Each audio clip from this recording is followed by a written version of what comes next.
award-winning Tennessee Wildcast is on the air with the latest on hunting, fishing, boating, wildlife watching, and all things outdoors. Make welcome your host, drummer and outdoor expert novice, Jason Harmon. Hello, everybody, and welcome to this edition of Tennessee Wildcast. We're glad you're tuning in. Thanks for watching, for listening. We got a great show lined up for you today. I'm excited to be out in the field for this show. We're at the Arch Academy, and we're going to learn all about that today. Mr. Barry Cross is helping me co-host. Thank you for jumping in for Don. Glad to be here. I'm hoping I don't mess anything up for you today. This ought to be fun, though. Really, this is a good show and an important topic that we're going to be talking about. So yeah, I'm looking forward to it. Yeah, I'm excited.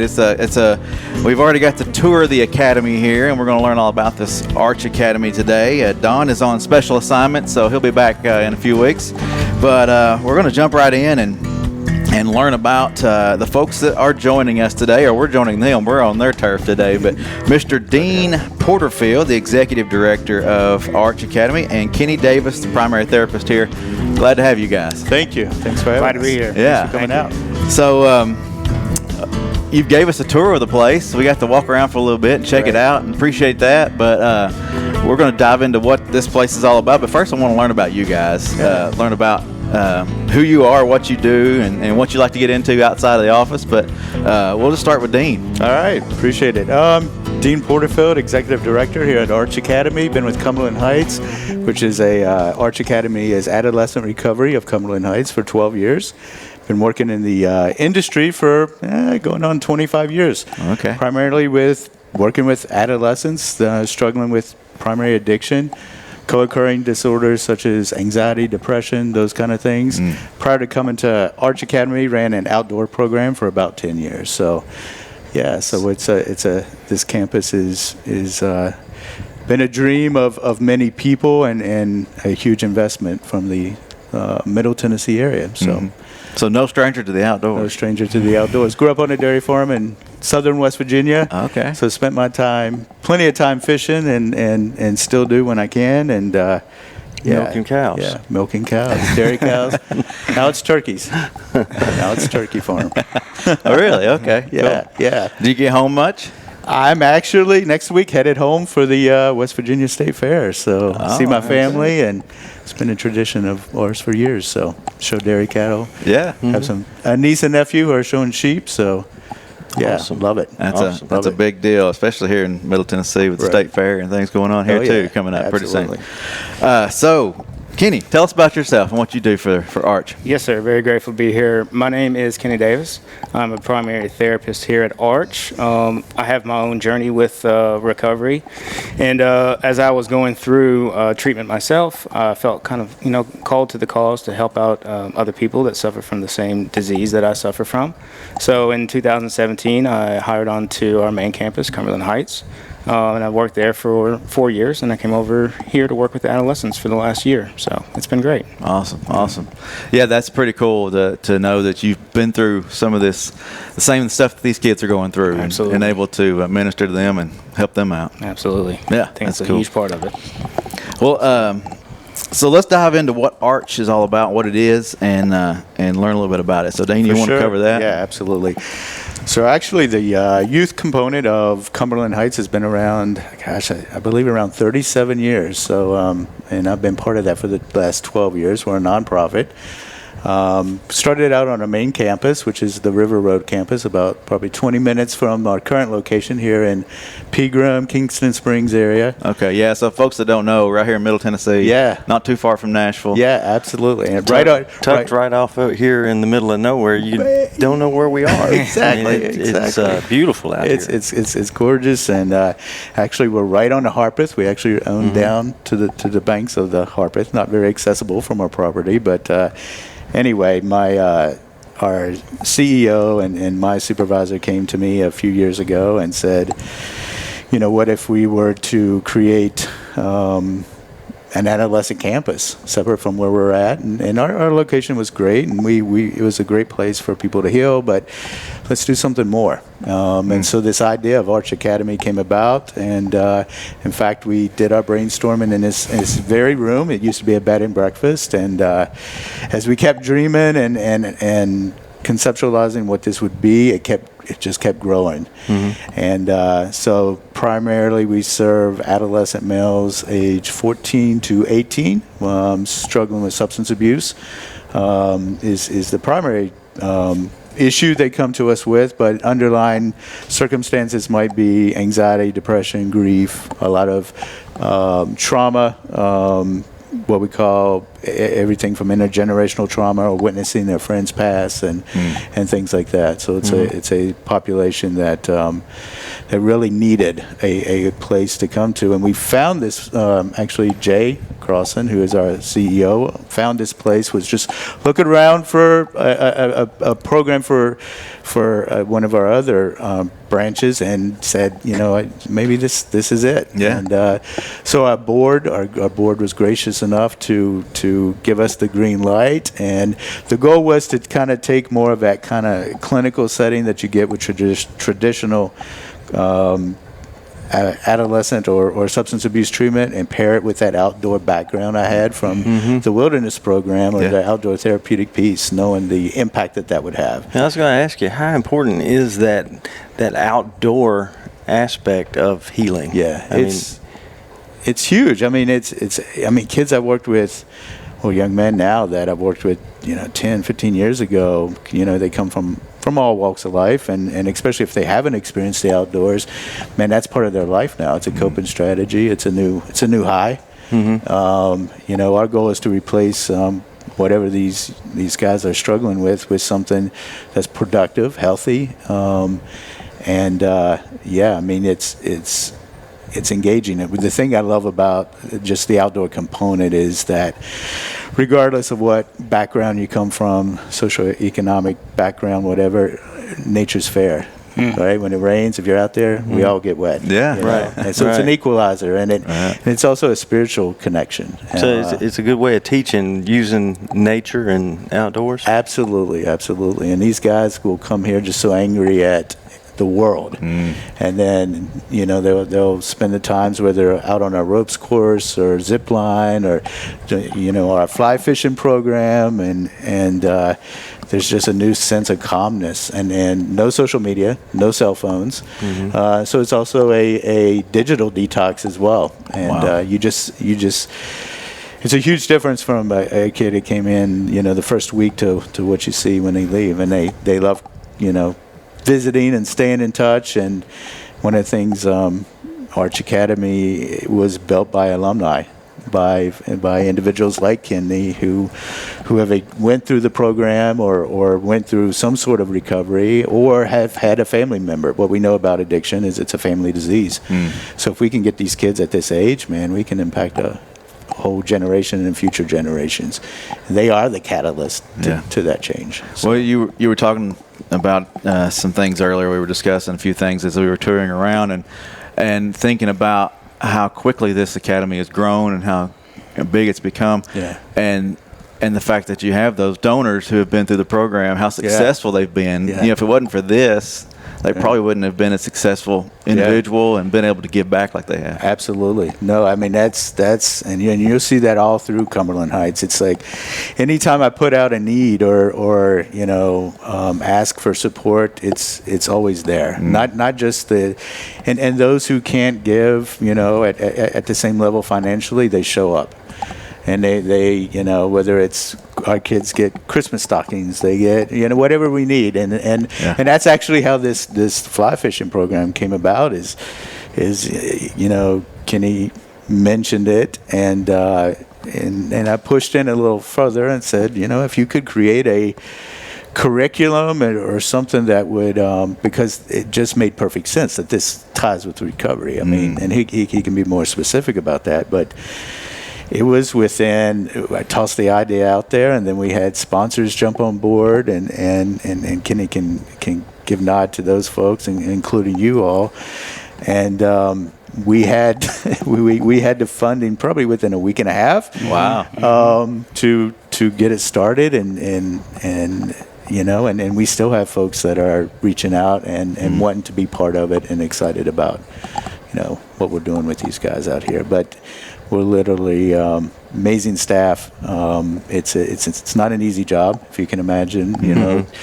having anywhere from 20 to 30 teenage adolescent males in one area, but we have the nature, we have the outdoor piece, we have equine therapy, we have pottery, we have so music therapy, art therapy. So man, we're going to throw everything at them and see what sticks. And fortunately, they find some serenity they've missed out on for a while. So one of those things that sticks is fly fishing therapy. Absolutely, well, absolutely. Can you tell us about that and tell us how, why you're so passionate about that, how this kind of came about to add fishing as part of this therapy? Absolutely. So for me, in my personal journey with fly fishing and recovery, my father actually taught me when I was about 6 years old.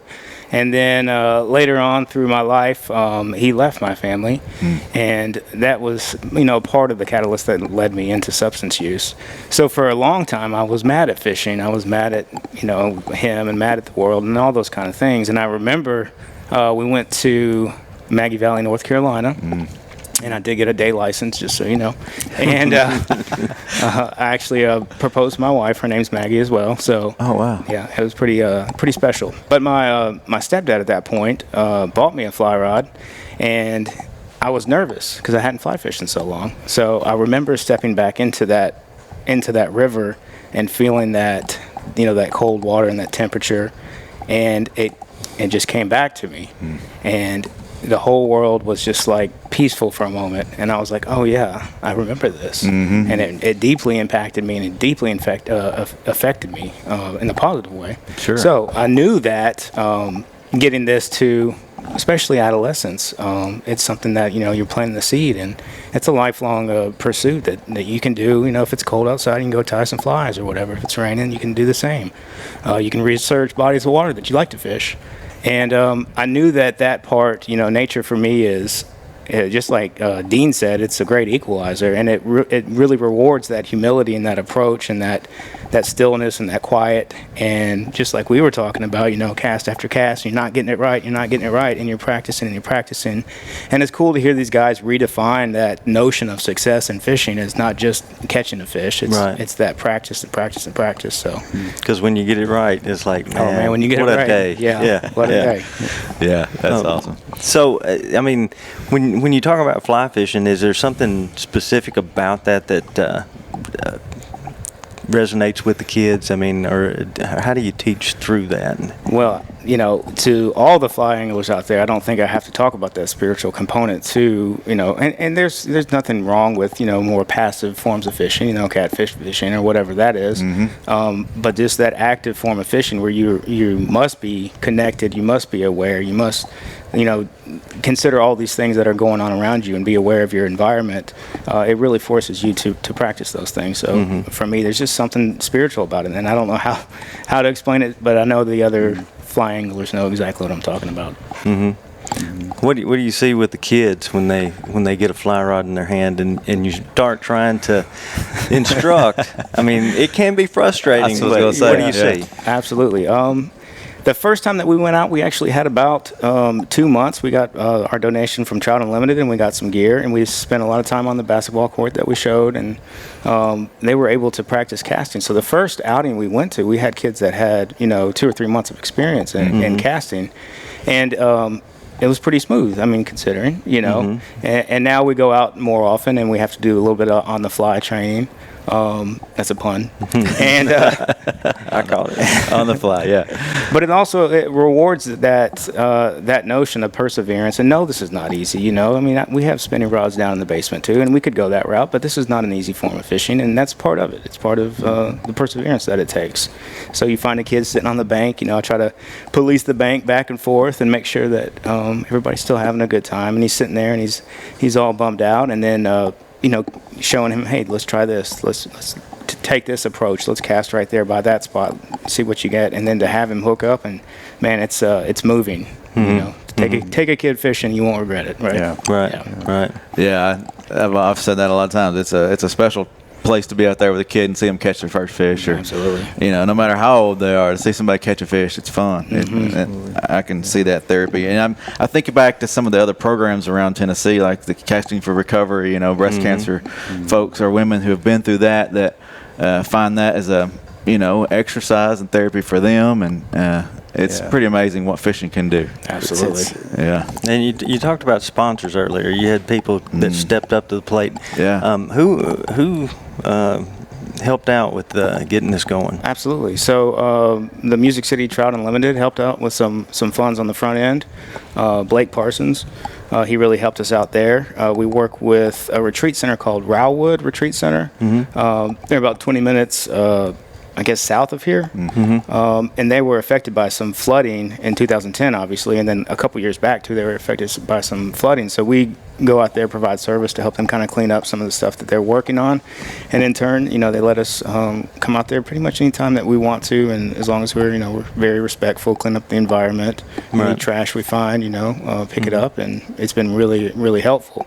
The other one, of course, is you guys. You guys provide 1-year license for these kids of all species of fish, and I'd love to see a lot of them come back and fish Tennessee because we have, my understanding is, the highest number of fish species in any landlocked state. So hopefully they'll come back and maybe catch some trout is what I'd like to see them catching. So they have trout stamps and everything. Yeah, it's a very diverse state and a lot of fun places to fish.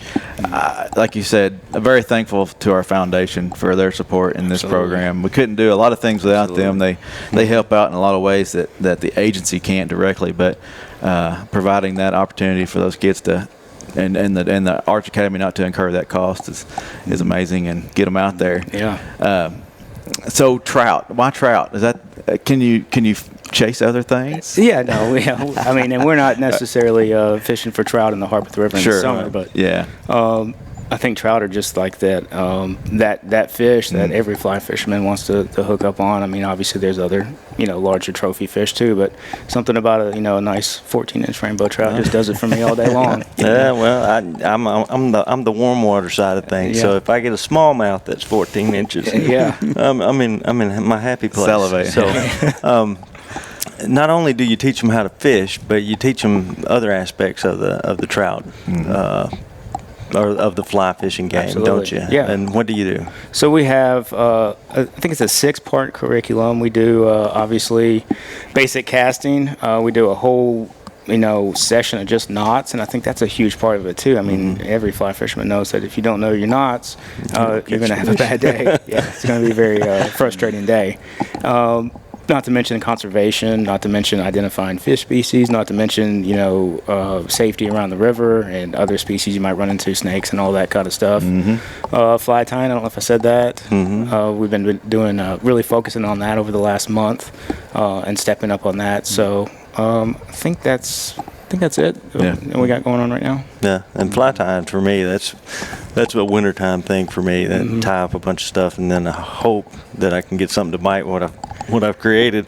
But that's really kind of meditative, isn't it? Absolutely, and that's a huge. We met a kid earlier, and I was talking to you about how he didn't necessarily love the fishing aspect of it, but he really connected with the process and the structure and the art form of fly tying. To mimic a living creature, and then to hook up on a fish with the fly you caught or you tied. Man, that's where it's at. Yeah. Powerful.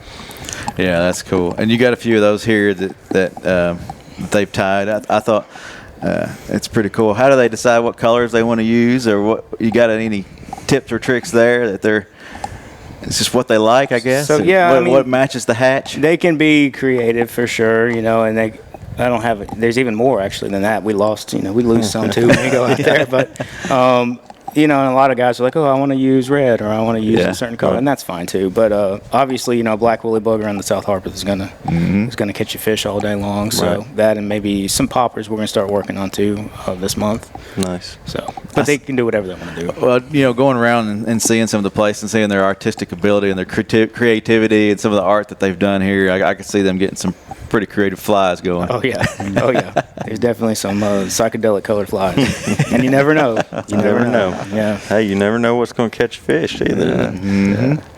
Who thought pink would catch stuff? Right.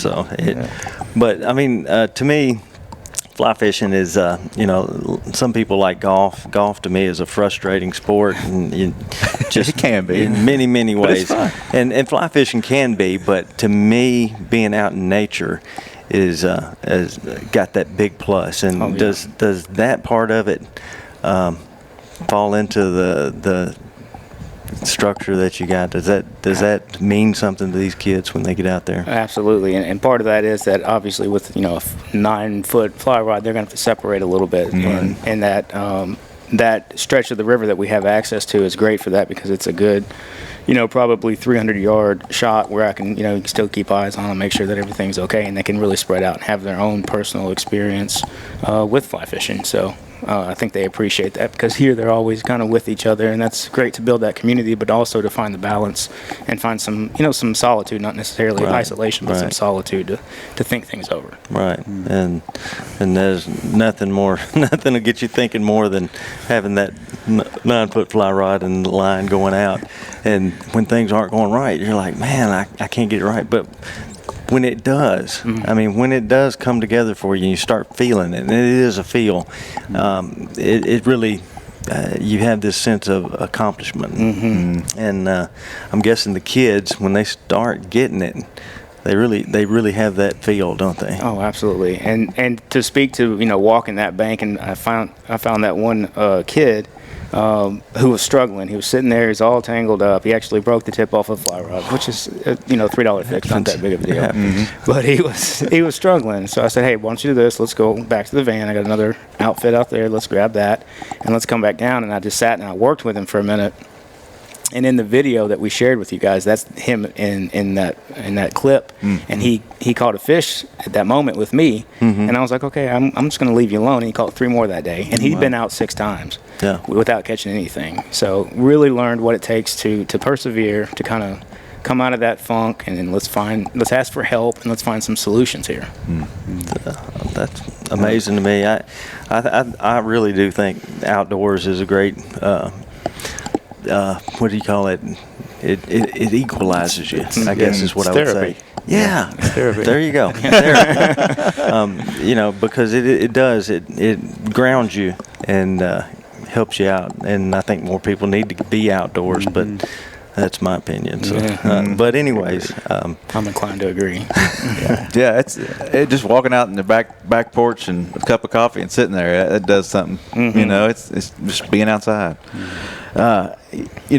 Before time runs out, I want to make sure people know how to learn more about you guys and find you on your social media accounts, your website, whatever that may be, and how they can donate. So, Dean, do you want to cover some of that? Absolutely. And just echoing some of what he said, we're grateful for folks that supported this program, specifically the fly fishing, and our advisory committee, and a guy named Kyle Williams, who's on our team, who just went out there and found these connections with Fly South, Trout Unlimited, and Kenny connected with you guys. But it's Arch Academy, arch.org. You can find our website, and then also Facebook, Instagram, just Arch Academy, and reach out to us, and we actually post some of the pics and photos that we do or take on these trips out there. So it's amazing. I think, just giving Kenny and the folks that go out there credit,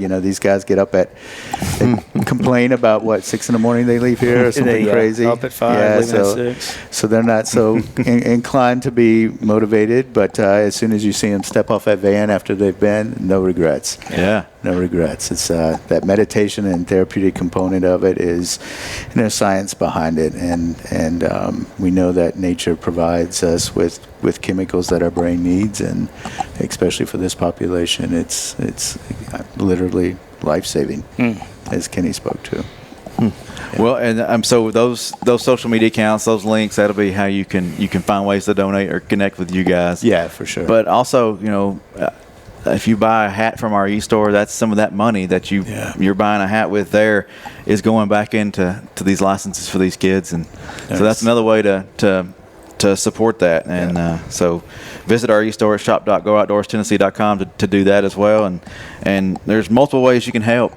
One thing that I thought was pretty cool is not just kids from Tennessee that come here. Talk about a little bit about how people come from all across the U.S. for this. I mean, we've been fortunate to. We have a national reputation. I would say the vast majority come from Middle Tennessee, about 50%. Okay.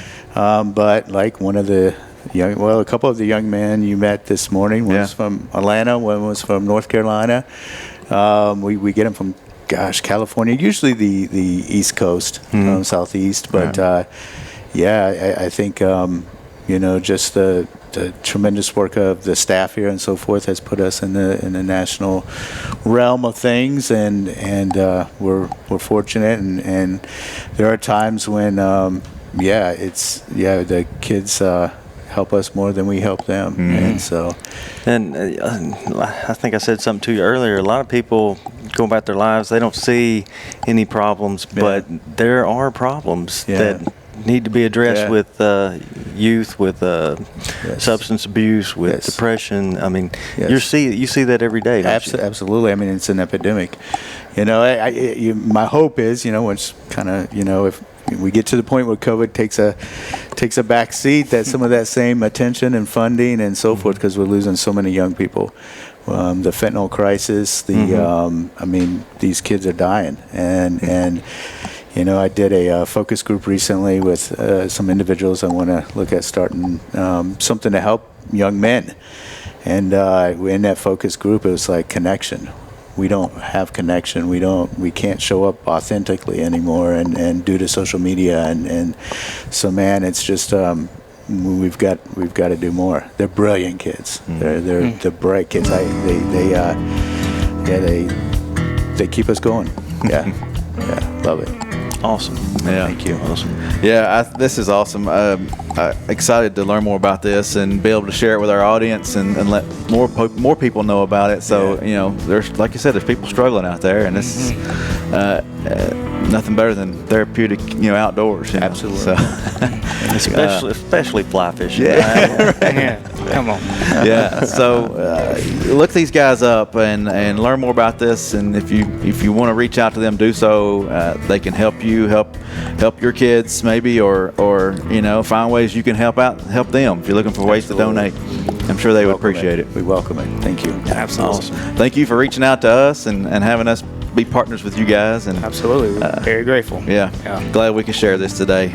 Barry, thank you for helping co-host. I was glad to be here. It's a great place. I'm glad I got to come out here and tour the property, and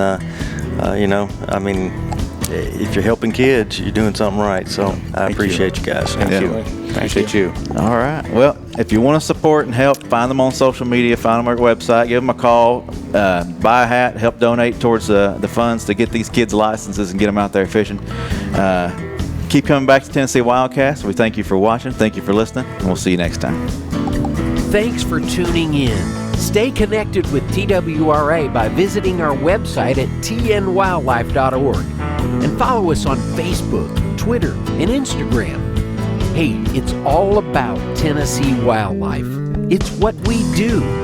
Tennessee Wildcast will be on the air again next week. We'll see you then.